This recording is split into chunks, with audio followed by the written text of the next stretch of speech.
اللهم صل على محمد وعلى آل محمد كما صليت على إبراهيم وعلى آل إبراهيم إنك حميد مجيد.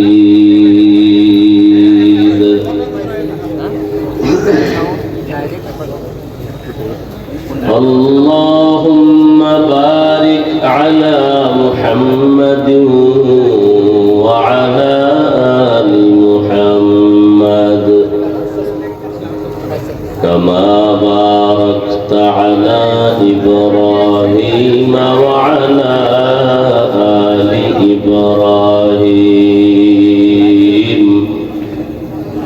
إنك حميد مجيد.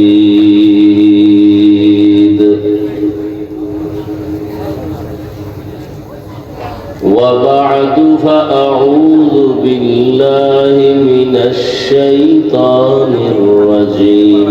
بسم الله الرحمن الرحيم.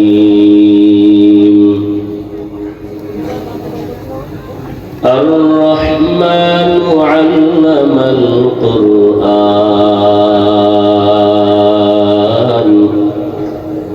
خلق الإنسان علمه البيان.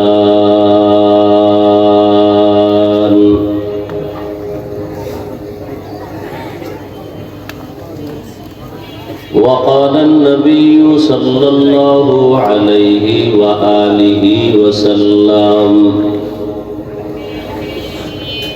خيركم من تعلم القرآن وعلمه.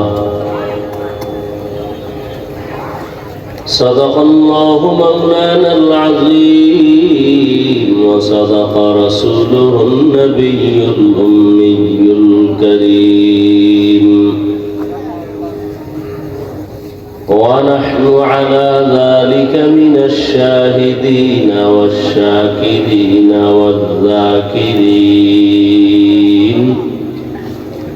والحمد لله رب العالمين. سبحانك لا علم لنا إلا ما علمتنا إنك أنت العليم الحكيم. رب اشرح لي صدري ويسر لي أمري واحلل عقدة من لساني يفقه قولي.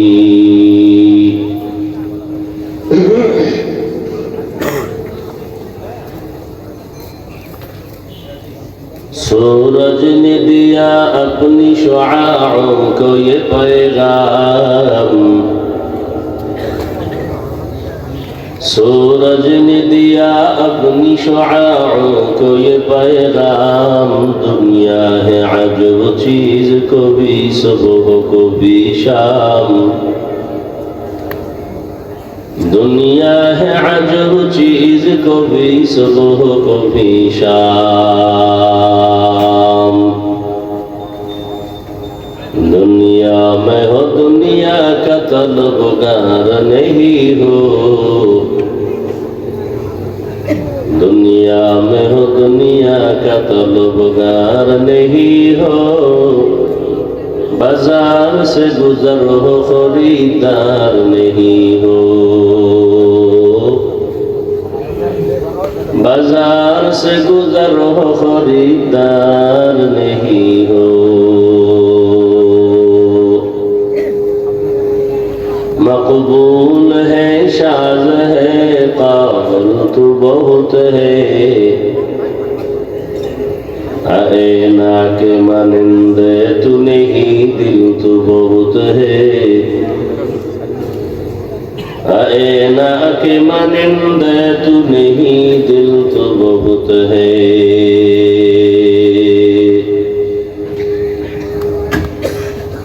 অধ্যক্ষার মাহফিল 11 এপ্রিল 2026। সভাপতি জনাব শহীদুল ইসলাম শহীদ সাহেব, হযরত উলামায়ে কেরাম, বিভিন্ন জায়গা থেকে আগত আল্লাহ পাকের আশিকিন, জাকিরিন, শাকিরিন, মুহিব্বিন, মুরব্বিয়ান আযম, কলিজার টুকরা আমার সমবয়সী যুবক বন্ধুগণ, স্নেহের ছোট ভাই, পর্দার আড়ালে মা বোনেরা, দয়াময় রব্বুল আলামিনের দরবারে শুকর যে আল্লাহ আমাদেরকে সুস্থ রেখেছেন, আলহামদুলিল্লাহ। জীবনের এক অমূল্য সম্পদ আমাদের সুস্থতা। টাকা পয়সা, বাড়ি গাড়ি, অনেক কিছুই যদি থাকে আর আপনি অসুস্থ থাকেন, এই জীবনের কোনো দাম নেই। টাকা পয়সা, বাড়ি গাড়ি না থাকলেও আল্লাহ যদি সুস্থ রাখেন, এর থেকে সুখের জীবন আর হতে পারে না। আল্লাহ আমাদের সুস্থতাকে দায়েমান কবুল করেন। আমাদের মাঝে এখনো যারা অসুস্থ তাদেরকেও পূর্ণ সুস্থ করে দেন। আমাদের মাঝের থেকে যারা বিদায় নিয়ে কবরস্থ হয়ে আছেন, আল্লাহ তাদেরকে জান্নাত দান করেন। রমজানুল মুবারকের ঈদ, ঈদুল ফিতর, এর পূর্বে ও পরে যারা দুর্ঘটনায় হঠাৎ করে জীবন দিয়ে দিল, পানির মধ্যে, গাড়ির নিচে, যেই মৃত্যুর ঘটনাগুলো দেখে সহ্য করা যায় না, আল্লাহ তাদেরকে শহীদি মর্যাদায় জান্নাত দান করুন। আমাদেরকে আল্লাহ চলার পথে কুদরতের দ্বারা ইজ্জতের সাথে হেফাজতের ব্যবস্থা করুন।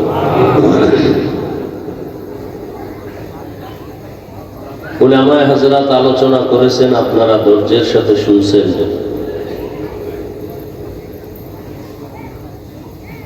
আমার আসতে একটু বিলম্ব হয়েছে, মূলত সংকট গাড়ি নিয়ে আসা,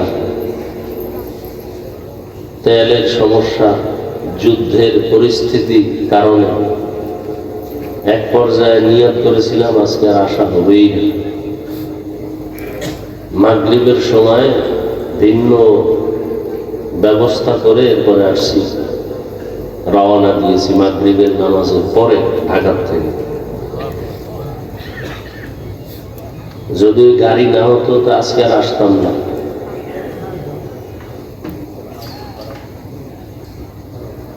সব জায়গায় সংকট। দোয়া করি আমাদের এই অস্থিতিশীল পরিবেশ, বিশ্বময়, এর থেকে গোটা জাতিকে, গোটা দুনিয়াওয়ালাদেরকে স্বাভাবিক জীবনে আল্লাহ ফিরায় দেন। আপনারা যারা তেলের লাইনে নাই, আপনারা মনে করেন বিপদ খালি আমি। যদি আর 2-4টা মাসে যুদ্ধ অব্যাহতভাবে চলে, পুরো পৃথিবীটা পঙ্গু হয়ে যাবে। নিত্য দ্রব্যের দাম নাগালের বাইরে চলে যাবে। তরু তরকারি, খানা দানা যা কিছু আছে, এক কথায় দুর্ভিক্ষ নেমে আসবে এই জমিনের মধ্যে। আল্লাহ এর থেকে আমাদেরকে হেফাজত করে। এর দোষ কোনো বেঈমানকে দিয়ে লাভ নাই। মানুষের জীবনের বেশিটা ক্ষতি করেছে মুনাফিকের গোষ্ঠী না। মুনাফিক কারা? যারা ইসলামের ব্যানার ব্যবহার করে কিন্তু কাজ করে ইহুদির চেয়েও খারাপ। এ কারণে কাফের ভালো, মুনাফিক ভালো না। কাফেরের সাথে সমাজে চলার অনুমতি আছে ইসলামে, মুনাফিকের সাথে চলার অনুমতি নেই। কিন্তু মুনাফিক চিনবেন কি করে? আমার মতোই তো সব টুপিওয়ালা, বাগড়িওয়ালা, বরং আমাদের থেকে তাদের চেহারা আরো ভালো, আরো স্মার্ট, বড় কঠিন হালাত। আজকে মুসলিম বিশ্বের কাছে এত সম্পদ, আমার দেশেও সম্পদ কম নাকি? চোরের কারণে আমরা এই সম্পদ হারিয়ে ফেলেছি। সৌদি আরব, লেবানন, কুয়েত, কাতার, ইরাক, এরপরে মিশর, সব মুসলমান এক হয়ে গেল। আমেরিকা কেন, রাশিয়া কেন, কোন বেঈমানের চোখ উঠায় তাকাবারও তো সুযোগ নেই। কিন্তু যে অন্তরে নেফাকি, মুসলমানকে ধ্বংস করবে মুসলমান দিয়া। আমাদের হুজুরের বিরুদ্ধে আওয়ামী লীগ বিএনপিরা কিচ্ছু করতে পারে না, ওদের সাহসী হয় না। এই সাহস যোগায় আমগো লাইনের কিছু টুপিওয়ালা মুনাফিক। আওয়ামী লীগের বাবার ক্ষমতা নাই একজন আলেমের বিরুদ্ধে চোখ উল্টায় কিছু বলবে। বিএনপির 14 পুরুষেরও ক্ষমতা নাই আলেমদের দিকে আঙ্গুল তুলবে। এই সাহসটা পাই মুনাফিকের কারণে, শুধু মুনাফিকের কারণে।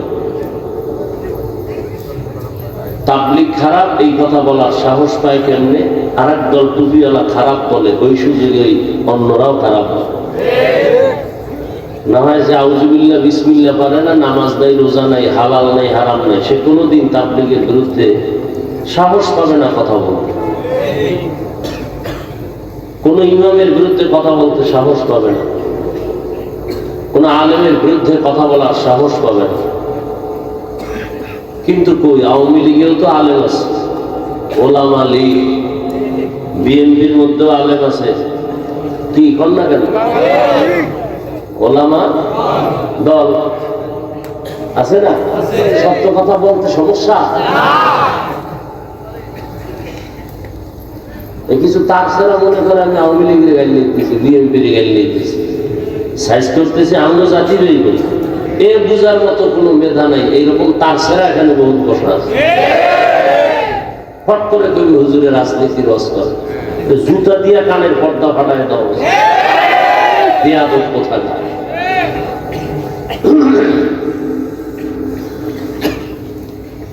আওয়ামী লীগ করে এরকম আলেম নাই, বিএনপির মধ্যে আলেম নাই। এরা কি ইসলামের জন্য ওই দল করে না ক্ষমতার টাকার জন্য? এজন্য ১৫০০ বছর আগে রাসূল বলে গেছেন, আলেম দেখলেই দৌড় দিও না। খবরদার, আলেম দুই ধরনের। দুনিয়াতে সব থেকে ভালো হবে একদল আলেম, আর সব থেকে খারাপ হবে একদল আলেম। আমাদের লাইনে খারাপ বক্তা নাই, নামাজও পড়ে না, বয়ান করে তাকওয়া, গাড়িতে উঠে টুপি খুলে মোবাইলে ফেসবুকে মেরাজ করে, জিয়ারত করে। নাই? হাদিয়া না পাইলে লাইক দেয়, আছে না? নাই? এই আমার সাথে বেদবি করছে, আপনারা কোথায় আছেন দেখেন, নাইলে কমিটি সব রাতে ঘুমে মরে যাবে। লাইক দেয়। আর আমি লাইভ কি জিনিস বুঝি না। এই যে মোবাইলে বই আছে সব ফেরেশতা। কোন বাপের বেটা থাকলে দাঁড়ায় বলেন তো, হাফিজ ভাই টাচ মোবাইল চালাই আমি, কিন্তু কোনো গুনাহ হয় না হাতের, চোখের, কানের, জবানের, অন্তরে। আপনার কপালে চুমা খাবো বলেন তো? এবার বুঝেন তাহলে আপনাদের চরিত্র বেশি সুবিধা নেই। যারা টাচ মোবাইল চালায় এদের চরিত্র বেশি। সত্য কথা বলতে টেনশন করেন যদি থাকে তারা। আমি স্টেজ থেকে নিচে এসে আপনার কপালে চুমা খাবো যে আপনি টাচ মোবাইল চালান কিন্তু গুনাহ করেন না। কত চরিত্রহীন আছে টাচ মোবাইলের মধ্যে লক নাম্বার দিয়ে রাখছে, বউকে জানায় না। এই স্বামী নিঃসন্দেহে চরিত্রহীন, নিঃসন্দেহে চরিত্রহীন। ওর চরিত্র ভালো না। না হয় ওর মোবাইলের পাসওয়ার্ড বউ জানবে না কেন? কথা বলেন না। ওটা কুলাঙ্গার, স্বামী নামের কলঙ্ক, চরিত্রহীন।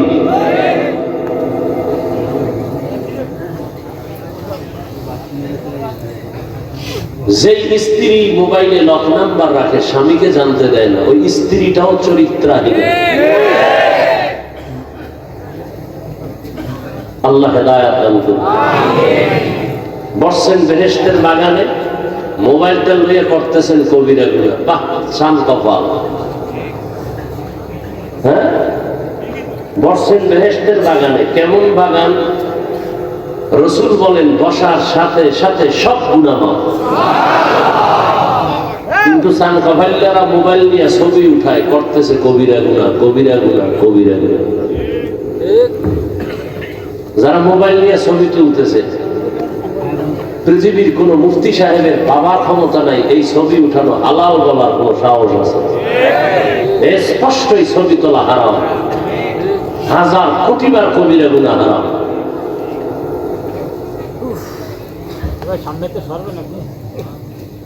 আল্লাহ হেদায়েত দান করুন। কিছু চালাক আছে, চালাক, অতি চালাক, শুধু চালাক না। কি চালাক? চালাক ভালো, অতি চালাক, অতি চালাকের আর এক নাম বেয়াদব। চালাক ভালো, কি ভালো না? অতি চালাকের আর এক নাম কি? বেয়াদব। এরা বলবে হাফিজ ভাই এত জোরে ফতুয়া দিলেন, এই যে এতগুলো ক্যামেরা বয়ে রয়েছে, এত কিছু বল না। ও মনে করছে আমি বলো, আমি প্রশ্নের উত্তর না যাই না বয়ানে বসছি। আল্লাহ হেদায়েত দান করুন। সংসার ধ্বংস হয়ে গেল মোবাইল। সন্তান মা বাবাকে জবাই করে, পেছনে কাজ করে মোবাইল। মা বাবা সন্তানকে হত্যা করে, ভাই ভাইকে জবাই করে, সহযোগিতায় কাজ করে কি? মোবাইল। ছাত্রদের লেখাপড়া ধ্বংস, কি কারণে? মোবাইল। চরিত্র শেষ, শারীরিক দুর্বলতা দিন দিন, হাড় দুর্বল, চোখের পাওয়ার দুর্বল, কিডনি দুর্বল। কিসের কারণে? অথচ ডাক্তার দেখায় আমার কিডনি যেন নষ্ট না হয়, চোখ যেন নষ্ট না হয়, অথচ অনায়াসে আমাদের পুরো বডি নষ্ট হয়ে যাইতেছে। কিসের কারণে? এই খবরও নাই, অনেকে বিশ্বাসও করে না। কি বলেন আপনি? আমি হুজুর হয়ে বলছি তো এই জন্য কানে ঢুকে না। গুগলে সার্চ দাও যুবকেরা, বাসায় গিয়ে টাচ মোবাইল দেখলে শরীরের অঙ্গের কি কি ক্ষতি হয় সব বেরিয়ে আসবে। চিকিৎসা বিজ্ঞানী সব ওপেন থিওরি দিয়ে রাখছে যে কি কি অঙ্গের ক্ষতি হয়, চোখের কি ক্ষতি হয়, কানের কি ক্ষতি হয়, ব্রেনের কি ক্ষতি হয়। এই যে মোবাইল মাথার পাশে রাখতে রাত্রে অনেকে ঘুমায়, মোবাইল ব্রাস্ট হয়ে যায়, মোবাইল ব্রাস্টে আগুন লেগে মাথা নষ্ট। কারণ এটার মধ্যে একটা ম্যাগনেট আছে। এই যে বাড়ির ছাদের উপরে টাওয়ার লাগায় মোবাইল আছে না? দেখবেন যত ঠাড়া পড়ে বিজলি সব ওই টাওয়ারে টানে। 3 কিলোমিটার যত বিজলি হবে সব টাওয়ারে টানবে, এবং এই টাওয়ারের আশেপাশে যারা থাকবে ওদের ব্রেন নষ্ট হবে, দিন দিন ঘাটতি হবে, ব্রেন ভারবে না। এটা আমার আব্বার কথা, এটা চিকিৎসা বিজ্ঞানীদের থিওরি। যত আধুনিকতা তত মরণ ফাঁক। ফ্রিজ আসছে, খাওয়ার ভিটামিন হজমে লাগছে। ফ্রিজ আসছে, খানার ভিটামিন কি হয়ে গেছে? কথা বলেন না, এটি লেখেন। ফ্রিজের যত ভাত আছে, ভাত ফ্রিজে রেখে যদি আপনি খান, 100 না ওভার 100 চ্যালেঞ্জ, আপনার কোনোদিন ডায়াবেটিস হবে না। এই ভাতে ওজন বাড়তে পারে কিন্তু ডায়াবেটিস হবে না। এবার বুঝেন যে ফ্রিজ কি পরিমাণ ভিটামিন আপনাকে সাপ্লাই করতেছে। ফ্রিজে ভাত রাখবেন, এটা যদি আপনি গরম করে খান বা ঠান্ডা খান, পেটও ভরবে কিন্তু কোনো ডায়াবেটিস হবে? আসতে বলেন কত পার্সেন্ট বললাম? ওভার 100 বলছি। শরীরে ওজন বাড়বে সেটা ভিন্ন বিষয়। খাইবেন আর বাথরুম বোঝাই করবেন, কাম করবেন না, তো ওজন বাড়বেই।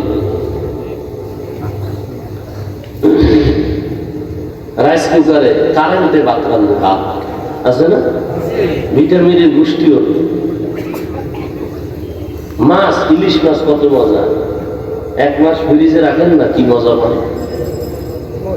আর এমনি তো আল্লাহর কুদরতে ইলিশের মজা নাই, আগের সেই ইলিশের ঘেরানো নাই, তেলও কি আছে, সব ইন্ডিয়ান নাম হয়ে গেছে।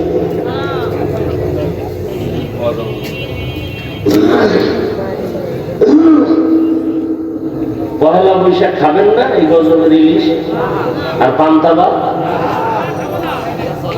আমি তো ইলিশ আর পান্তা ভাত খাই মাঝে মাঝে। ইলিশ পান্তার মজা আছে, অনেক মজা। বাকি পহেলা বৈশাখী খাইতে হবে এটা গুনাহ না, এটা কি গুনাহ। খুব বিষ বিষ লাগতেছে অন্তরে, না জ্বলতেছে মনে হয় কিছু দিন। জ্বলবে না, আকাম করবেন তো, আমি বললে তো একটু জ্বলবেই। আপনি আকাম করেন একটু দোষ নাই, আমি বলি কেন এটা দোষ না। মরাটার মারো কেন, লড়ে কেন?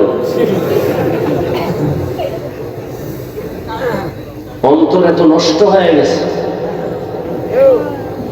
ভালো কথা শুনতেও চায় না। চোখের চশমার আয়না কালো, এসে প্যান্ডেলে কয় বাতি কালো কেন? কেয়ামত আসলো নাকি? বলে তোর চোখের উপরে কেয়ামত আসছে, মাঠে আসেনি। সমস্যা বাতির না চোখের? চোখে। তাবলীগ ভালো, পীর মুরিদি ভালো, কওমি মাদ্রাসা ভালো, আলেম ওলামা ভালো, যারা ভালো বলে না এদের অন্তর খারাপ।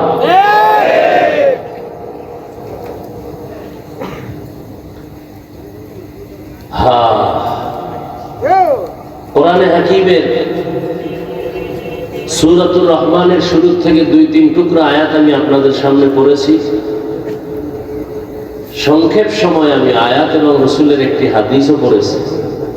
তরজমাটা বলে কিছু ব্যাখ্যা আপনাদেরকে শোনাবো, যদি আপনাদের ধৈর্য থাকে। উঠা বসা করলে আমি আস্তে মোনাজাত দিয়ে নেমে যাব, কারণ জোর করে বয়ান শোনাবার জন্য আল্লাহ আমাদেরকে পাঠায় নাই। লা ইকরাহা ফিদ্দীন, জোর করে কাউকে নামাজি বানানো যাবে না, বানাইলে সওয়াব হবে না। জোর করে কাউকে কালেমার রশি গলায় দেয়া যাবে না, দিলেও কোনো সওয়াব। যে দাড়ি রাখবে না তাকে জোর করে দাড়ি রাখানো যাবে না, রাখাইলে সওয়াব। তাহলে কি করা যাবে? শুধু বুঝানো যাবে।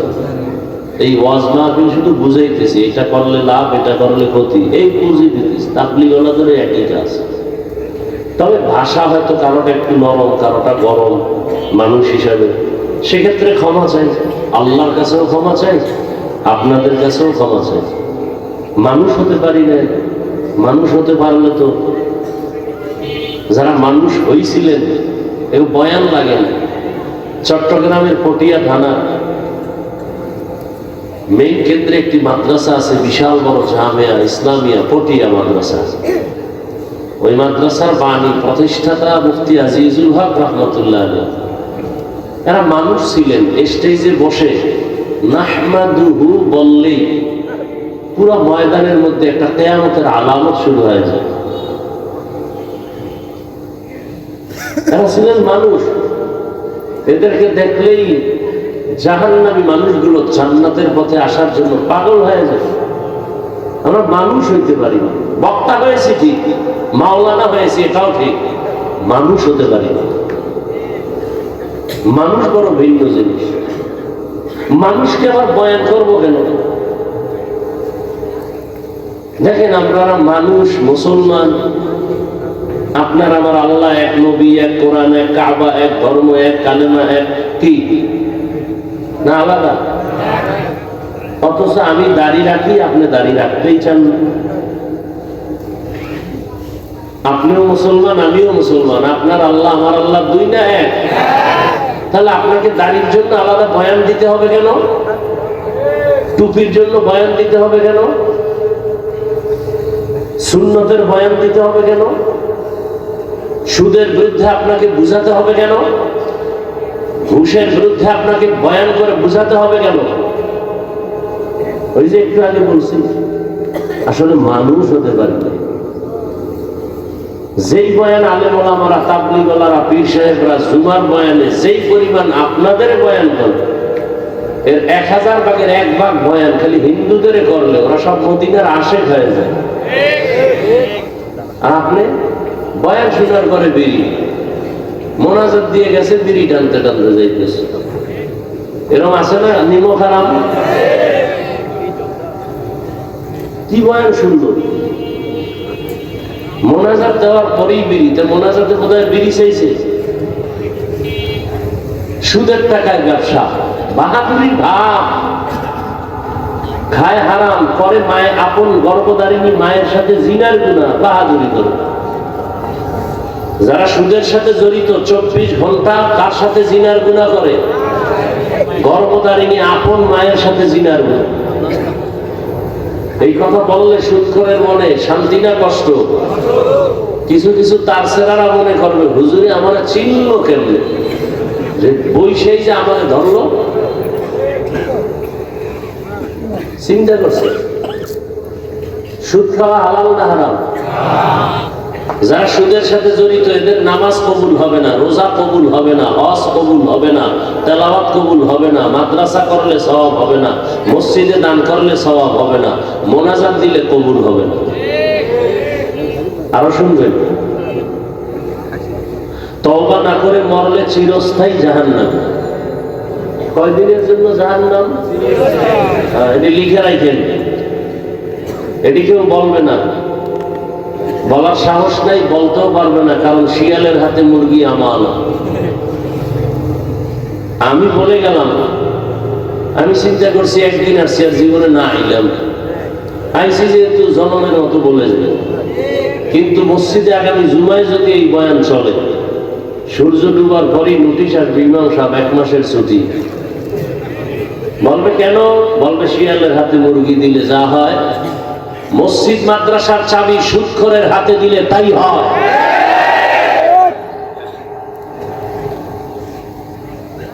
আল্লাহ হেদায়েত দান করুন। সুদখোরের মতো নিকৃষ্ট মানুষ দুনিয়াতে নাই। কয়েকটা সুদখোরের নাম লেখা ধান খেতে রাখলে ওই ধান খেতে আর পোকা আসে না। এবার বুঝেন ওরা কেমন দামি।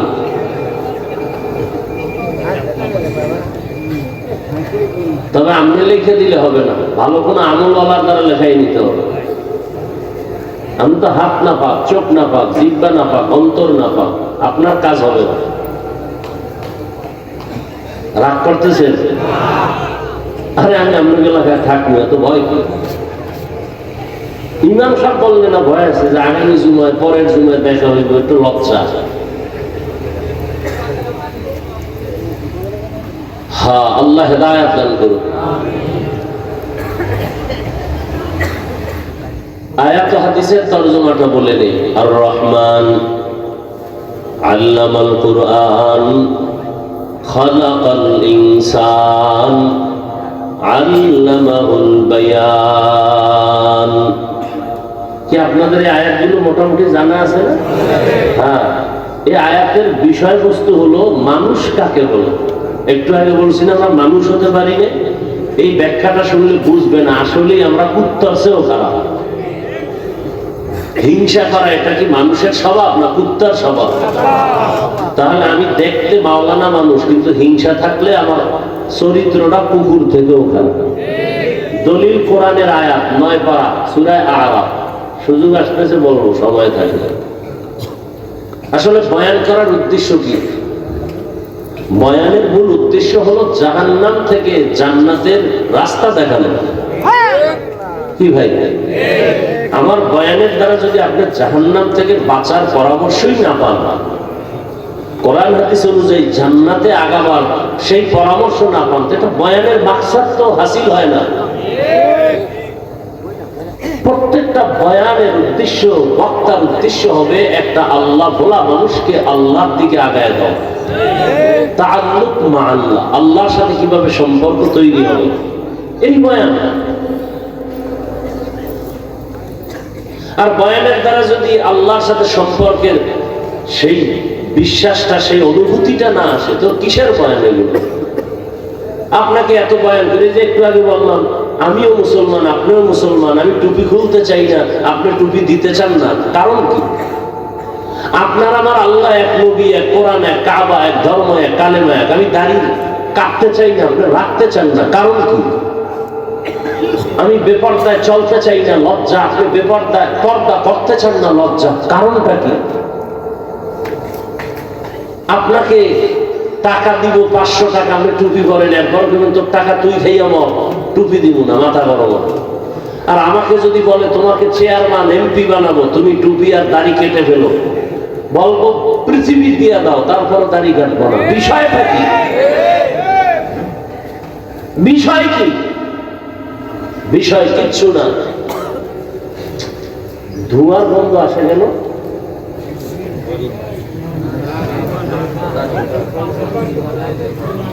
হ্যাঁ, প্রচন্ড ধোঁয়ার আসতেছে গন্ধ, বিড়ির গন্ধ না, ধোঁয়া ধোঁয়া ধোঁয়া, এটা কোথাও কিছু জ্বালাচ্ছে,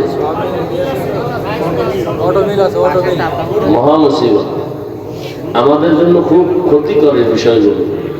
ওই আইসা ঢুকছি রুমে, একেবারে হুজুরে আসবে, একেবারে খুব মহব্বত লাগে, এমন স্প্রে মারছে, 5 মিনিট গামছা দিয়ে নাকটা আটকে আছে, আবেগ কঠিন ধোঁয়ার গন্ধ আসতেছে, অসহ্যকর অবস্থা, কঠিন অবস্থা, শ্বাস বন্ধ হয়ে যাওয়ার অবস্থা। যারা চিন্তা করে যে হুজুরে আসছে যেহেতু একটু টের পেয়ে যাও, আমরা এই সিবার ভিতরে আছি।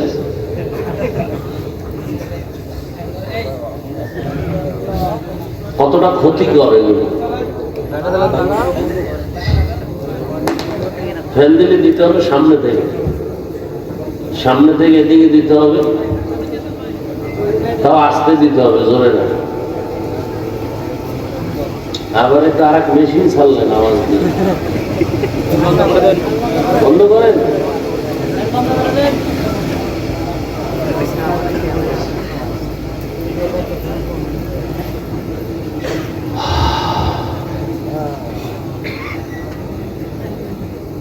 আল্লাহ বলেন আর রহমান, রহমান হলেন তিনি, আল্লামাল কুরআন, কোরআন শিক্ষা দিলেন যিনি, খালাকাল ইনসান, রহমান হলেন তিনি, মানুষ সৃষ্টি করলেন যিনি, আল্লামাহুল বায়ান, রহমান হলেন তিনি, বয়ান শিক্ষা দিলেন যিনি। নবীজি বলেন খায়রুকুম মান তাআল্লামাল কুরআনা ওয়া আল্লামাহ,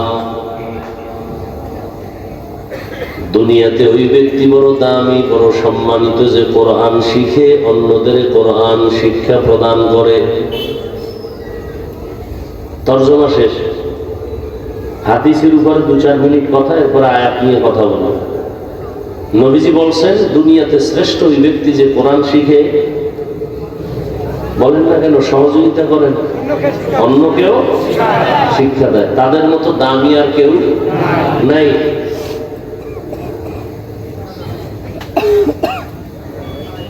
এটার দ্বারা কি মাকসাদ, কি উদ্দেশ্য, কি খুব খেয়াল করুন। যেমন মাদ্রাসায় ওস্তাদ ছাত্রদেরকে ডাইরেক্ট পড়ায়, পড়ো আলিফ বা তা, এটা ডাইরেক্ট কোরআন শিখানো।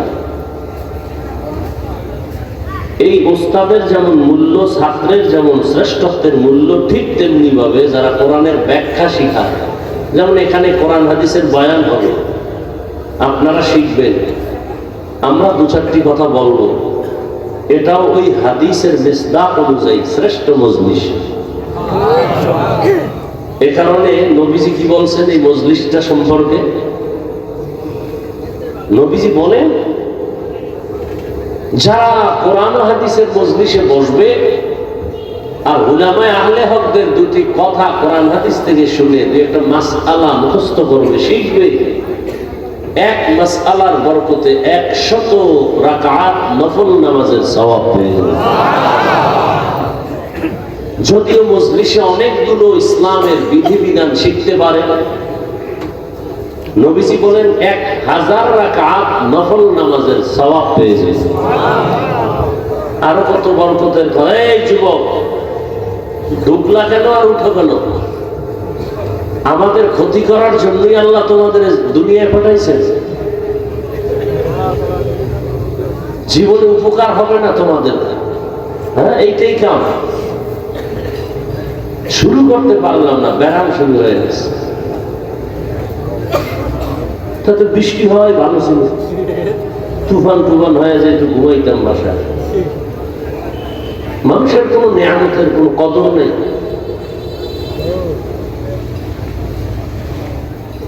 বসার যদি দীর্ঘ টাইম বসার অভ্যাস না থাকে, কেন আমাদের চোখের নজরে থাকেন? আপনারা দূরে থাকেন, কমিটি মাইক লাগাইছে না দূরে, আপনাদের ব্যারামওয়ালাদের জন্যই তো এত দূরে মাইক লাগায়, যে বহু দূরে বসে বিড়ি টানবেন আর রস শুনবেন, ফজর নামাজ না পড়ে ঘুমাবেন, খালাস। আমাদের সামনে আসবেন, বসবেন, আবার ডিস্টার্ব কেন করবেন? অন্যের ক্ষতি কেন করবেন বলেন? কত মানুষ বসে বয়ান শুনতেছে, আপনি উঠে গিয়ে কতটা ডিস্টার্ব করেন।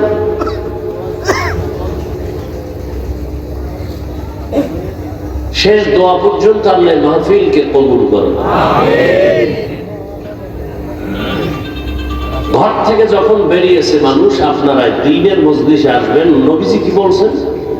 প্রত্যেকের সাথে 70,000 রহমতের ফেরেশতাকে আল্লাহ কাফেলা বানায় দিয়েছেন। কতক্ষণ তারা আছেন? ঘর পর্যন্ত পৌঁছা পর্যন্ত এরা কি করবে? এরা শুধুই আপনাদের আমাদের জন্য আল্লাহর কাছে মাগফিরাত চাইবেন, আমাদের গুনাহ মাফ চাইবেন। শুধু কি তাই? এই যে একটা প্যান্ডেল এখানে জমিনে বসা, ঠিক এমন একটা মজলিস আরশে আজিমে আল্লাহ মিলে ফেরেশতাকে নিয়ে বসছেন। সেখানে কি আলোচনা করতেছে? আমরা এখানে আলোচনা করি আল্লাহর গুণগান, ওখানে আলোচনা হচ্ছে আমাদের গুণগান। আল্লাহ বলতেছেন এই মানুষগুলো বসলো কেন? অনেক বড় হাদিস। কেন আছে এরা? টাকা চায় না, বাড়ি না, গাড়ি না, কেন? আল্লাহ আপনাকে চায়, আর জান্নাত চায়, আর জাহান্নাম থেকে মুক্তি চায়। নবীজি বলেন, আল্লাহ জিজ্ঞাসা করেন ফেরেশতারা আমাকে দেখছে? না। যদি দেখতো আল্লাহ তো কলিজা ফেটে আপনার জন্য পাগল হয়ে মরে যাইত। আমার জান্নাত দেখছে? কয় না। যদি দেখতো? দেখলে তো পাগল হয় সারা জীবন জান্নাতের দিকে দৌড়াতো। জাহান্নাম দেখছে বলে না। যদি দেখতো? জীবন দিয়ে হলো জাহান্নাম থেকে ভাগার চেষ্টা করা। আল্লাহ বলেন, তোমরা যেহেতু সাক্ষী দিলা, এবার তোমরা সাক্ষী থাকো। আমি বলতেছি এরা এখানে আসা মাত্র আমি সবার জীবনের সব গুনাহ মাফ করে দিই। কিছু লোক তো অশুনতে আসে না, তামসা দেখতে আসছে। কেমন হুজুর, চেহারা দেখতে আসছে, কোন দলের হুজুর, টুপির সাইজ কি, এরকম আছে না কিছু? এগো কি করবেন? এগো মাফ করে দেবেন। কেন? চিটা যেমন ধানের দামে বিক্রি হয় না, ঠিক যারা এখানে আল্লাহর মহব্বতে আসছে এরা ধানের সমতুল্য, যারা আসছে শুধু তামাশা দেখতে এরা চিটার সমতুল্য। তো দুনিয়াতে যদি একটা কি বলে যেটার দাম নাই, একটা চিটা, এটার যদি মূল্য থাকে ধানের সাথে এটার বিক্রি হয়, কেউ বলে না যে চিটা আলাদা করো, ধানগুলো আমাকে দাও, বলে না। তো দুনিয়ার মানুষ যদি এটাকে করতে পারে, আমি তো আরো দয়াময়। আর মানুষ তো আমিই বানাইছি, আমি কেন করবো না? যারা আসছে আমাকে পাওয়ার জন্য আর আমার মজলিসের কাছে আছে। একটা লোক আতরের দোকানের পাশে দাঁড়ানো, তারা ঘেরান পাইতেছে মজা, আর একজনে কিনা পকেটে নিতেছে। ওই লোকটারও মনে চায় কি চায় না? চায়, কিন্তু টাকা নেই। তো টাকা না থাকলে কি হবে? ঘেরান পাইনি, পাইনি না, ওইটা আবার কোনো আটকায় রাখা যায়? পাইতেছে। ওই ঘেরানটায় মজা আছে না নেই? টাকা না থাকলেও, কিনতে না পারলেও তো ঘেরান পা। ঠিক যারা ময়দানের পাশে আসছে, ওয়াজ শুনতে আসে নাই, এরাও তো কিছুটা আল্লাহর মহব্বতের ঘ্রাণ এখান থেকে পাবে। অতএব এদের বরকতে আল্লাহ ওদেরকেও মাফ করবে।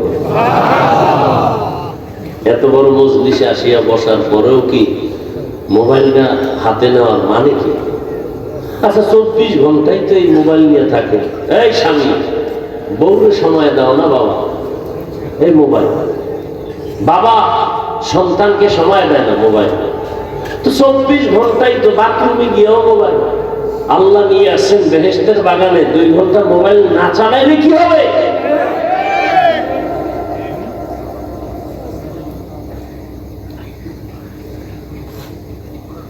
সবসময় তো মোবাইল নিয়ে থাকে। বেহেশতের বাগানে 1-1.5 ঘন্টা মোবাইল হাতে না আনলে কি হবে? কি ক্ষতি হবে বলেন?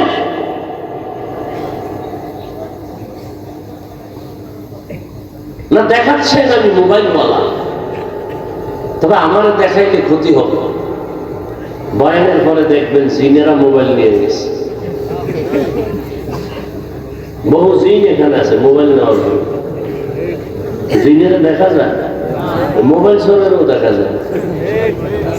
খালি কপালে হাত দিয়া মাইক গলারে মোবাইল ঘোষণা দাও, আবার ওই স্টেজের তলে জুতার তলে খুঁজে মোবাইল নিয়েছে, জিনের তলে খুঁজে মোবাইল, এখানে মোবাইল আছে। মোবাইল দেখায় না, জিনরা দেখলেই কিন্তু টার্গেট করবে যে না এটা নিলে 2 দিনের বাজার হবে। দেখেন না, জিনেরা দেখলেই কিন্তু নিয়ে যাবে। শেষে আমও যাবে, ছাড়াও যাবে।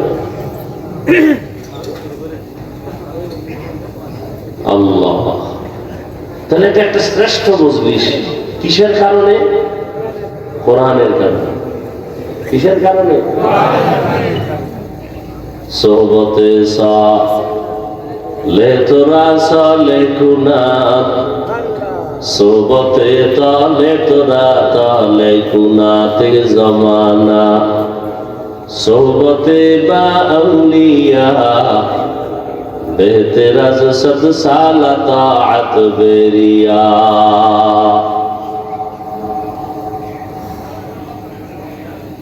কোরআনের বরকতে এত সম্মান, কোন একজন আহলে হক উলামায়ে কেরামের কেউ দামি কোন বুজুর্গ, তাহাজ্জুদওয়ালা কোন আলেম কোন এলাকা দিয়ে যদি হেঁটে যায়, কোরআনের বরকতে আলেমের কারণে ওই এলাকার কবরের আযাব আল্লাহ মাফ করে দেন। নবীজিরে আর দেখা যাবে না, আর নবী আসবেন না আমাদেরকে কালেমার দাওয়াত দেওয়ার জন্য। নবী বলেন আমার জায়গায় আমার একদল নিরেট বন্ধু থাকবে, তারা হবে উলামা। ইন্নাল উলামা ওয়ারাসাতুল আম্বিয়া, উলামায়ে কেরাম আম্বিয়ায়ে কেরামের ওয়ারিস। এদের দাম কত জানো? এরা যতটা কদম দেয়, কদমে কদমে গুনাহ মাফ। সুবহানাল্লাহ।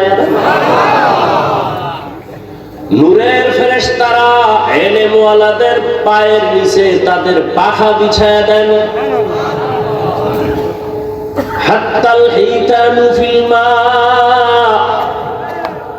পানির মধ্যে যত মাছ আছে এগুলো কোরআনওয়ালা ইলমওয়ালার জন্য অল টাইম দোয়া করে।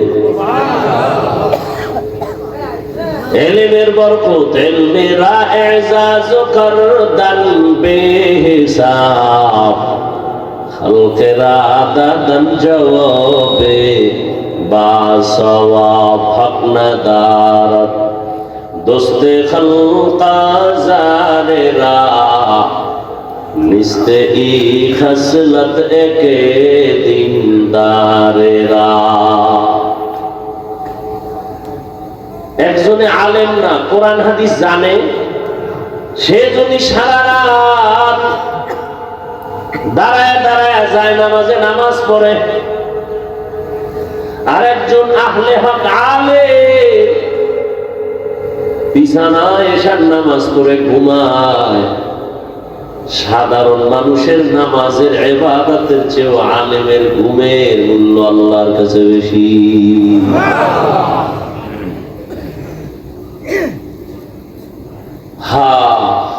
কত মর্যাদা!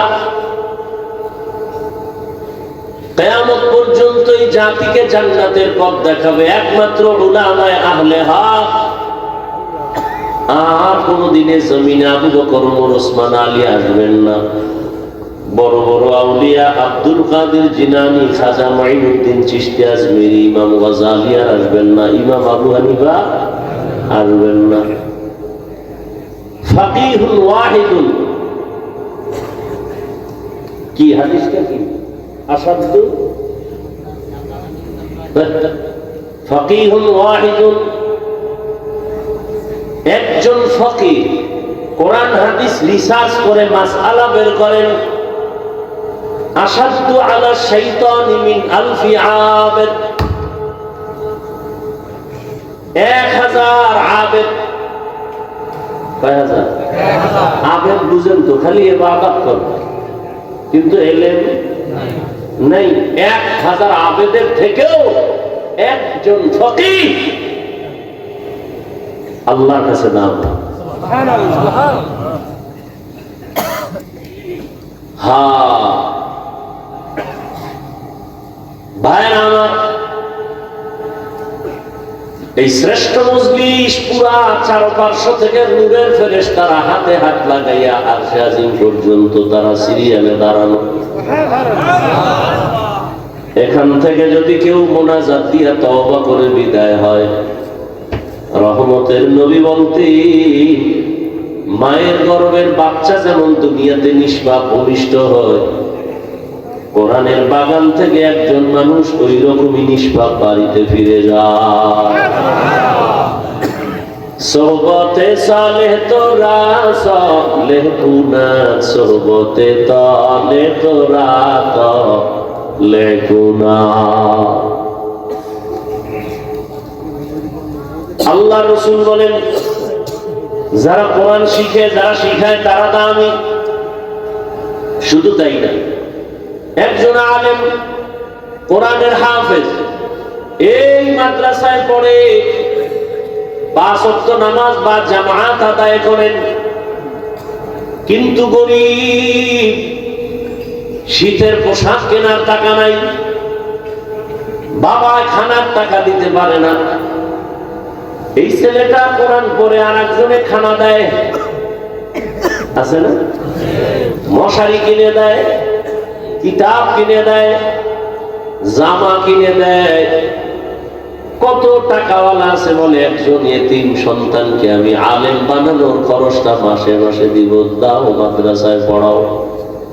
ওই কোরআনের হাফেজটা আলেম হইয়া আল্লাহ থেকে যে পুরস্কার পাবে, ওরে টাকা দিয়া খানা দিয়া সহযোগিতা করে যে আলেম বানানোর পেছনে সহযোগিতা করলো, ওই একজন সহযোগী খানা খাওয়ানেওয়ালা হাসরের ময়দানে ওই হাফেজে কোরআনের সমপরিমাণ পুরস্কার পেয়ে জান্নাতে যাবে।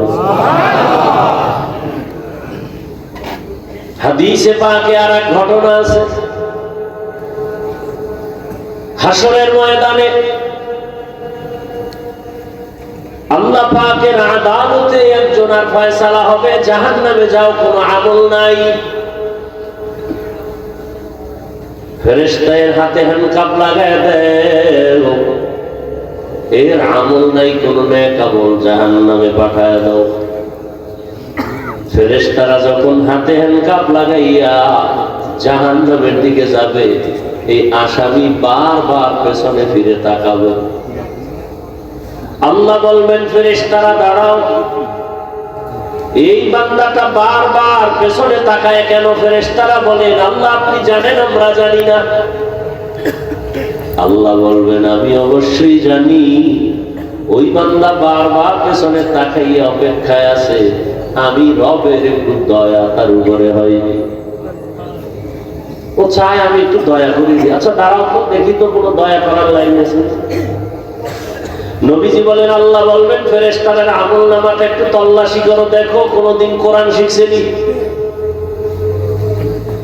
আমল নামা তল্লাশি দিয়ে দেখবে কোনদিন কোরআন হাতেও নেয় নাই।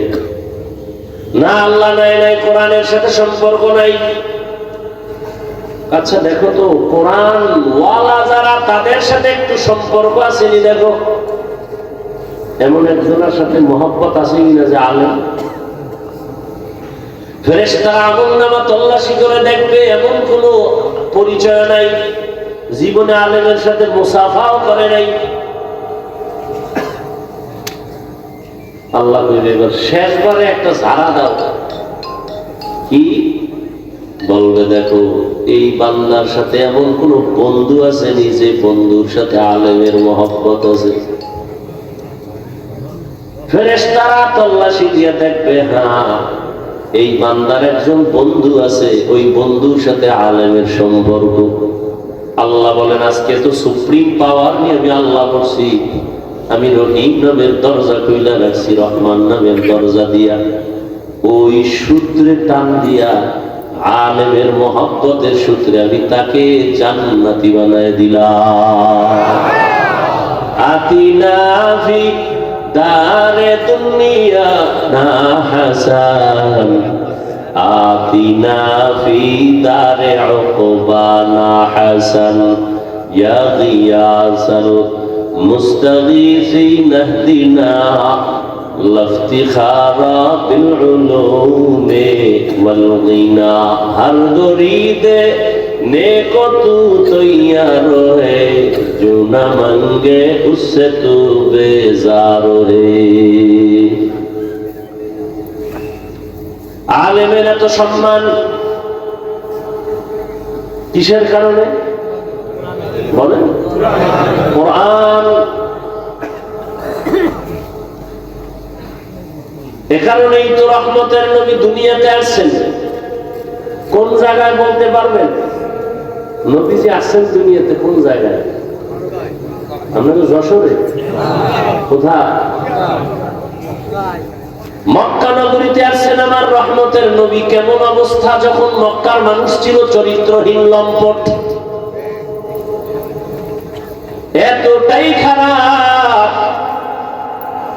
নারী পুরুষ একসাথে উলঙ্গ হয়ে বাইতুল্লাহ তাওয়াফ করে। কি বলবেন? সুবহানাল্লাহ। এটা আবার ধাক্কা দিতে হবে না? কি শুনলেন জীবন বরবাদ।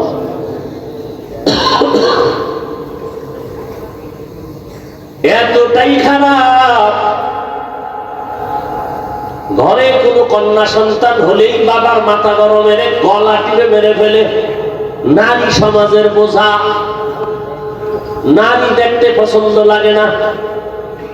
কন্যা হলেই বাবার মাথা নত হয়ে যায়, সমাজে মুখ দেখাবো কেমনে। ছেলে হলে খুশি। বুঝেন কত খারাপ।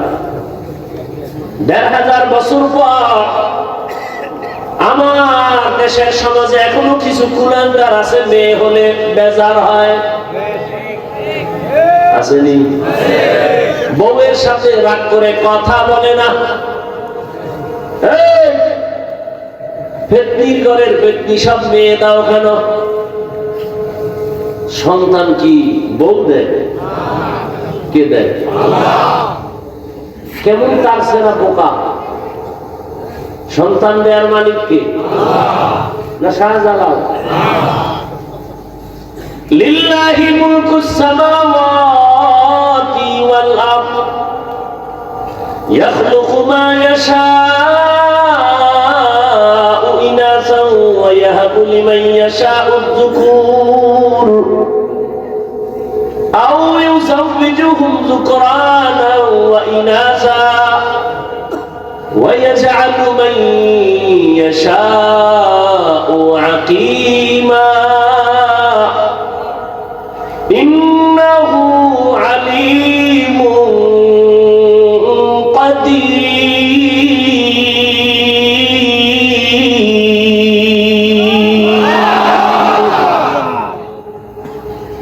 আসমান জমিনের মালিক কে? খালি মানুষের পাওয়ারের মালিক জনগণ, এটা আল্লাহর কাছে নাই। হ্যাঁ, যদি কেউ বলে সব ক্ষমতার মালিক জনগণ, কে সব ক্ষমতার মালিক? কে? আহা, অতুইজ্জু মান তাশাউ ওয়া তুযিল্লু মান তাশাউ বিয়াদিকাল খায়র ইন্নাকা আলা কুল্লি শাইইন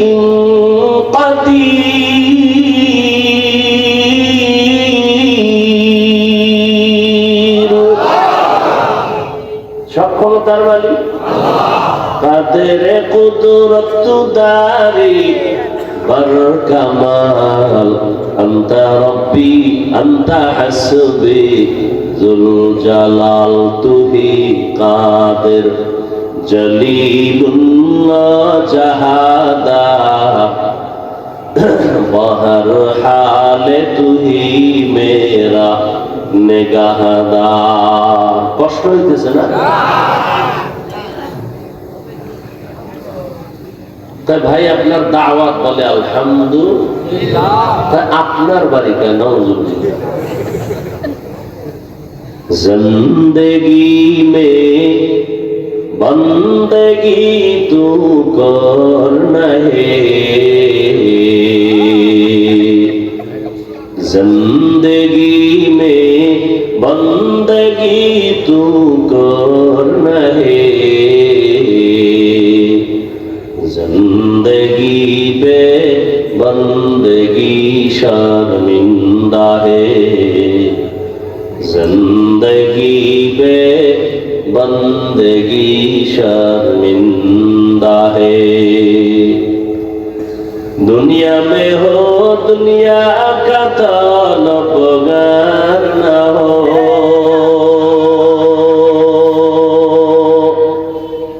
बाजार से गुजर हो खरीदार न हो।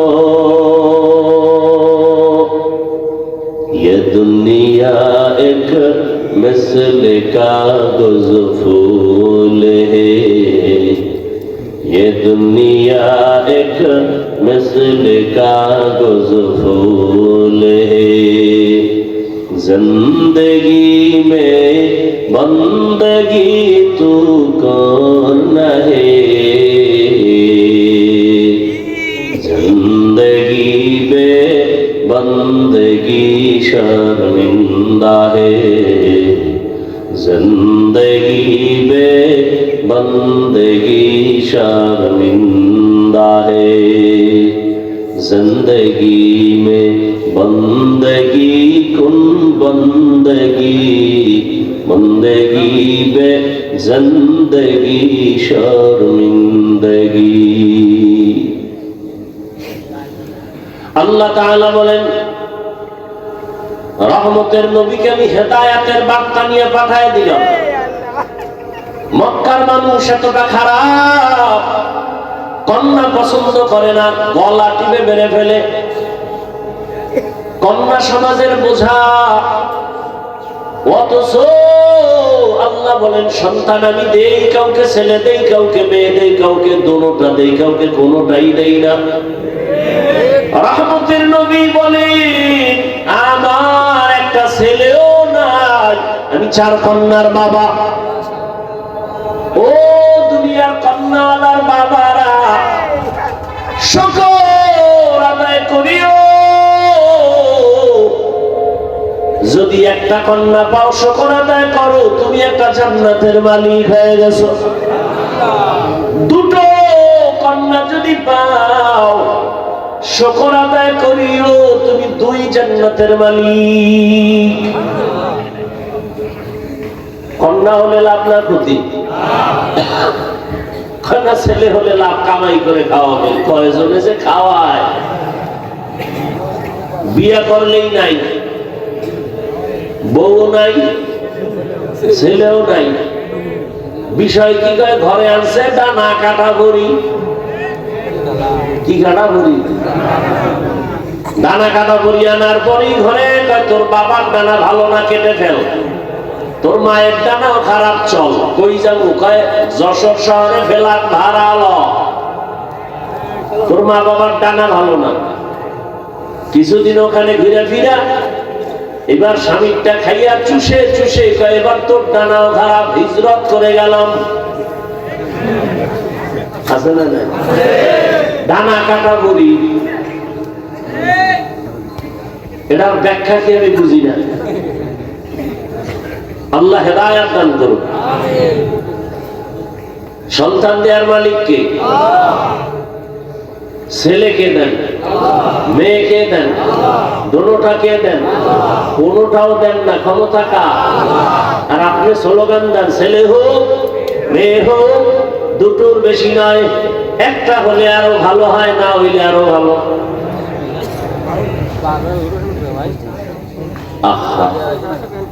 কপাল পুড়েছে আমার, আল্লাহর জাতের কসম, ইসলাম রহমতের নবী নারীর মর্যাদা যে পরিমাণ বাড়িয়েছে, দুনিয়াতে কোন ধর্মে নারীর মর্যাদা বাড়ায় নাই। সব ধর্মে নারীর উপরে করেছে জুলুম, ইসলাম নারীর দিয়েছে অধিকার, নারীর সম্মান। এটা না বুঝার কারণে আমগো কিছু মারা রাস্তায় নেমে বলে আমগো অধিকার আদায় করতে চাই। কেমনে কয়, পুরুষ মাটি কাটবে আমরাও কাটবো, অধিকার আদায় করব। আল্লাহ হেদায়েত দান করুন। একটা সন্তান, কন্যা সন্তান বাবার ঔরসে থাকবে সম্মান, বাবা তার রক্ষণাবেক্ষণ করবে। মেয়েটা বিয়ে দেওয়া পর্যন্ত কোনো চাপ দেওয়া যাবে না, কষ্ট দেওয়া যাবে না। স্বামীর ঘরে যাবে, স্বামী তার লালন পালনের ভরণ পোষণের দায়িত্ব নিবে, স্ত্রী কোথাও কষ্টের কাজ করবে না। আবার যখন বৃদ্ধা হয়ে যাবে, সন্তান মায়ের খেদমত করবে। আল্লাহর ইবাদতের পরে মায়ের খেদমত। ওয়া কাযা রাব্বুকা আল্লা তা'বুদু ইল্লা ইয়্যাহু ওয়া বিল ওয়ালিদাইনি ইহসানা। আল্লাহর ইবাদতের পরে মা বাবার সাথে ইহসান করো হে সন্তান। ধমক দিয়ে মা বাবার সাথে কথা বলবা না, এমন কোন আচরণ করবা না যে মা কষ্ট পেয়ে বলবে আহ বাউ। আল্লাহ হেদায়েত দান করুন। এরে আমার কলিজার যুবক, মা বাবার দোয়া ছাড়া কসম আল্লাহ জীবন সফল কারো হবে না।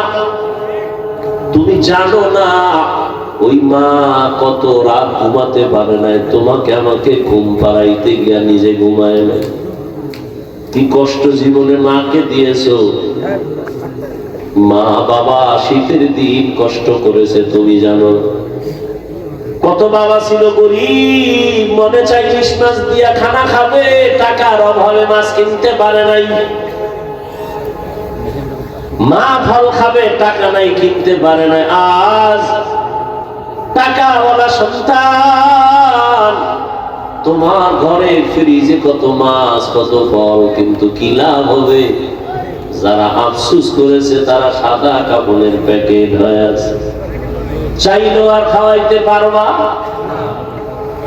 ওই মা বাবা যার বেঁচে আছে, এই রত্ন হারাইও না রে যুবক। ওই মা বাবার থেকে দোয়া নাও, কপাল খুলে যাবে। জাকির নায়েক একজন ডাক্তার, আর আমার দেশে তাসলিমা নাসরিনও একজন ডাক্তার। গোটা দুনিয়ার মানুষ জাকির নায়েকের জন্য পাগল।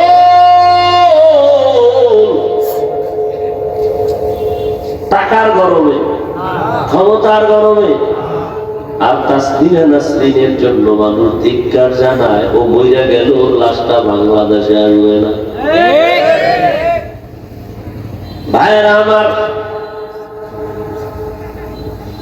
আল্লাহ তাআলা বলেন, রহমতের নবীকে দুনিয়ায় যখন আমি পাঠাইলাম, মক্কার অবস্থা বড় খারাপ। এতটা করুন ওই মক্কার মানুষের চরিত্র এত খারাপ। কন্যা সন্তান পছন্দ করে না। কন্যা হলে বাবা পাগল। কত বাবা আপন কন্যাটার গলা টিপে দুনিয়াতে পাথর চাপা দিয়ে মেরে ফেলেছে, অথচ তাকায় দেখছি যার ঘরে ছেলে আছে মেয়ে আছে, খবর নিয়ে দেখে একটা ছেলের অন্তরে যেই পরিমাণ বাবার প্রতি মায়া ভালোবাসা, এর থেকে শতগুণ মায়া একটা মেয়ের অন্তরের ভেতরে চলে। মা বাবা অসুস্থ হয়ে গেলে ছেলে বলে সুস্থ হয়ে যাবে, আর মেয়েটা যদি শ্বশুর বাড়ি থাকে পাগলের মতো কান্না করে, আমার আব্বার কি হালাত। পাগলের মতো দৌড়ায়, আমার আব্বা অসুস্থ। ঘরে থাকতে চায় না, পাগলের মতো হয়ে যায়। রহমতের নবী বলেন, আমিও 4 কন্যার বাবা, আমার কন্যার কথা যখন মনে করে সহ্য করতে পারি না। আমার কনিষ্ঠ কন্যা ফাতেমা, নবী কোথাও যদি যাইতে সর্বশেষ ফাতেমার থেকে বিদায় নিয়ে যাইতেন। আবার দাওয়াতের কাজ শেষ করে যখন রহমতের নবী বাসায় ঢুকতেন, সবার আগে ফাতেমার ঘর দিয়া তারপরে নবী বাসায় যেতেন। একদিন নবী আসছে, তার নাতি হাসান হুসাইনের খবর নেয়, ফাতেমার খবর নেয়। আজ নবী ঘরের দরজায় সালাম দিছে, আসসালামু আলাইকুম ইয়া আহলাল বাইত। ঘরের থেকে কোনো আওয়াজ নাই, নীরব নিস্তব্ধ। ও পর্দার আড়ালের মা বোনেরা, ভালো করে শুনেন, রহমতের নবী ফাতেমার বাড়ির দরওয়াজায় দাঁড়িয়ে সালাম দিতেছেন, কোনো জবাব নাই। আবার আওয়াজ দিলেন, আসসালামু আলাইকুম ইয়া আহলাল বাইত। ও ঘরওয়ালা, দরজা খোল। এখনো কোনো আওয়াজ নাই। মায়ার নবী আবার পেরেশান হয়ে গেলেন, নাকি আমার নাতিও মারা গেল না, আমার ফাতেমাও মারা গেল। আবার আওয়াজ দিলেন, আসসালামু আলাইকুম ইয়া আহলাল বাইত। ঘর থেকে আওয়াজ আসতেছে ফাতেমার কচি কণ্ঠ। রহমতের নবী, ঘরের মধ্যে চুপচাপ বসে আছি, দয়া করে আজ দেখা দিয়েন না, আপনার সামনে দাঁড়াবার মতো কোনো কাপড় আমার নাই। রহমতের নবী কান্না করে। রহমতের নবী একটা চাদর দিয়ে কাঁদা, চাদর পরে আসো। দরজা খুলে দেখে সামনে মাটির উপরে ফলরে নাতি হাসান একদিকে ঘুমায়, হোসাইন একদিকে ঘুমায়। নানার কণ্ঠের আওয়াজ পাইয়া হাসান হুসাইন লাভ দিলটা নানার গলা জড়ায় কাঁদে, আর কয়, ও নানা, আব্বুর বিচার করো, আমাদের আজ খানা দেয় নাই, আমরা না খেয়ে কান্না করে করে মাটির মধ্যে পড়ে গেলাম।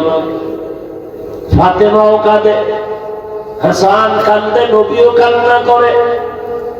এমন করুন হালাত। ফাতেমা রাদিয়াল্লাহু আনহা বলেন, রহমতের নবী, ঘরের চুলায় আগুন জ্বলে না, খানা নাই।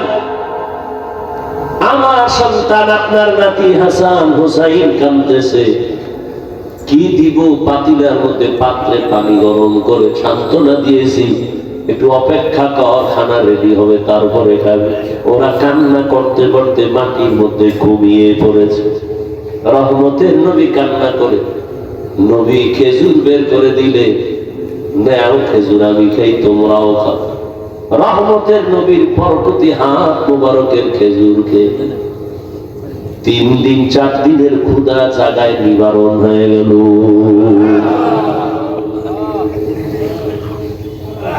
আল্লাহ তাআলা বলেন, রহমতের নবী আসছেন মক্কা নগরীতে। মক্কার মানুষগুলো এখনো তাদের ওই চরিত্রের কোনো ভালো দিক এখনো আসে নাই। নবীও কাউকে কালেমার কথা বলেন না, নামাজের কথা, রোজার কথা বলেন না। সর্বশেষ আল্লাহ তাআলা কোরআন দিলেন। 40 বছরের পরে রহমতের নবী কোরআন পেয়ে দাওয়াতের কাজ শুরু করেন, আর মানুষকে বলে, এক আল্লাহর ইবাদত করো, আল্লাহর কাছে মাথা নত করো, ইবাদত করো, মূর্তি পূজা ছেড়ে দাও। কিছুদিন পরে রহমতের নবী আবার বলে, রহমান ইবাদত করো। মুশরিক বেঈমানেরা কয়, ও আব্দুল্লাহর সন্তান, এতদিন তুমি এক আল্লাহর কথা বলেছো, আজ আবার তুমি রহমানের কথা বলো। বলো তোমার আল্লাহ একজন নাকি দুইজন? নবী বলেন একজন। তো বলো আবার আলাদা রহমানের কথা বললা, মানির রহমান, বলো রহমানকে। নবী বলেন অপেক্ষা করো, জবাব দিব। দয়াময় আল্লাহ রহমান কে? এই কথার জবাবে আর রহমান সূরা নিয়ে কয়, জিবরাইল যাও রহমতের নবীর কাছে এই আয়াতগুলো জানায় দাও, আমি রহমানকে পরিচয় দিয়ে দাও। আর রহমান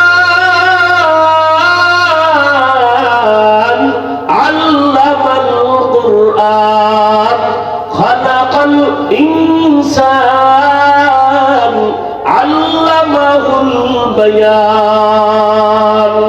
রহমান হলেন তিনি, কোরআন শিক্ষা দিলেন যিনি। রহমান হলেন তিনি, মানুষ সৃষ্টি করলেন যিনি। এখানে বুঝার ব্যাপার। আল্লাহ বলেন আমি রহমান কেমন? আগে কোরআন শিখাইয়া তারপরে মানুষ বানাইলাম। অথচ বাস্তবে দেখি তার উল্টা। আল্লাহ আগে আমাদের সৃষ্টি করেছেন, তারপরে আমরা বড় হয়ে কোরআন শিখেছি। এটাই তো বাস্তব। আমরা কি আগে কোরআন শিখছি?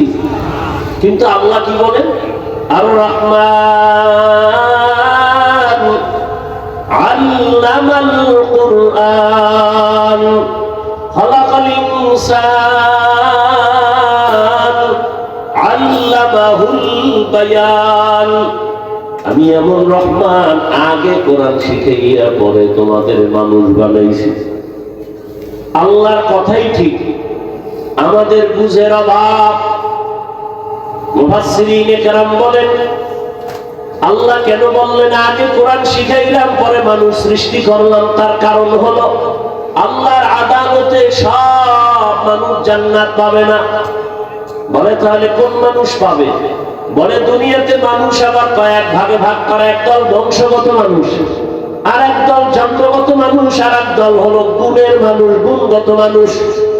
আল্লাহর কাছে বংশ পরিচয়ের মানুষটা জান্নাত পাবে না, জন্মের পরিচয়ের মানুষটা জান্নাত পাবে না, একমাত্র গুণের মানুষ জান্নাত পাবে। এবার বুঝার চেষ্টা করি গুণের মানুষ কাকে বলা হয়। আদম নবী আমাদের বংশদাতা বাবা, তার বংশে আমরা আছি, আমরা বংশগত মানুষ। এই পরিচয়ে জান্নাত পাওয়া যাবে না, কারণ আদমের বংশে জন্ম নিলেই যদি জান্নাত পায় তো হিন্দুরাও পাবে, বৌদ্ধরাও পাবে, ইহুদিরাও পাবে। এই পরিচয় হবে না। আমার বাবার উরাসে আমার জন্ম, আমি জন্মসূত্রে সন্তান, এই পরিচয়ে জান্নাত পাওয়া যাবে না। একমাত্র গুণগত মানুষগুলো জান্নাত পাবে। গুণের মানুষ বুঝার জন্য একটা মূলনীতি মনে রাখবেন।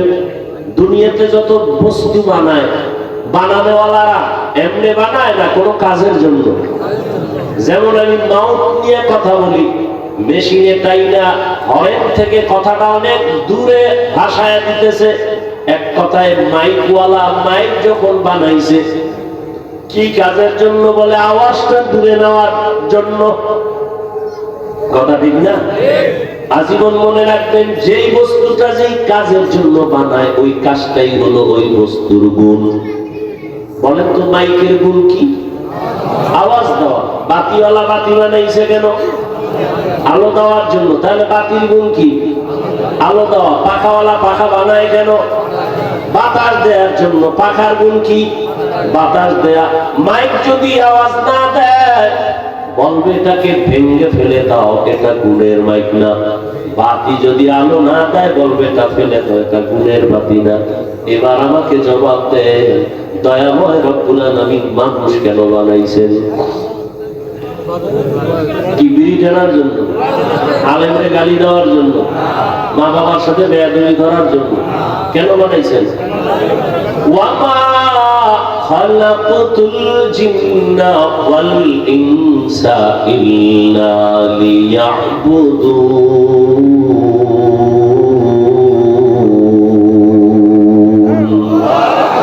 মা খালাকুতুল জিন্না ওয়াল ইনসি বাখা জুজ ইবাদত নিস্তে মাকসুদ আজ্জাহা। দয়াময় আল্লাহ মানুষ বানাইছেন ইবাদতের জন্য। কোন কাজের জন্য? ইবাদত।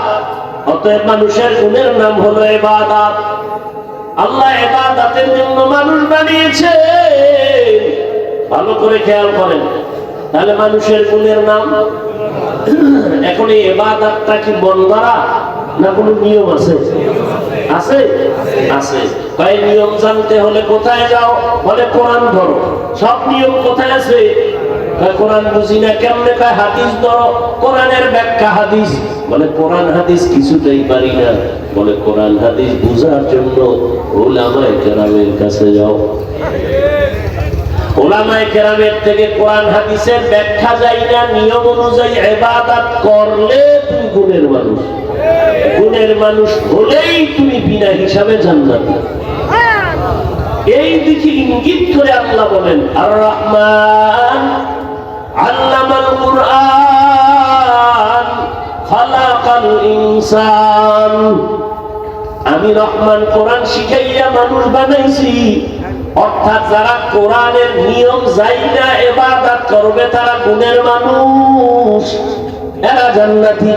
তাহলে গুণের মানুষ হতে হলে লাগবে কোরআন, কোরআন বুঝতে হলে লাগবে হাদিস, হাদিস কোরআন বুঝতে হলে লাগবে ওলামা। তাহলে সব কথার মূল কি? কোরআন হাদিস না বুঝা ইবাদত হয় না। ইবাদত না করলে গুণের মানুষ, গুণের মানুষ না হলে জান্নাত কপালে আসবে।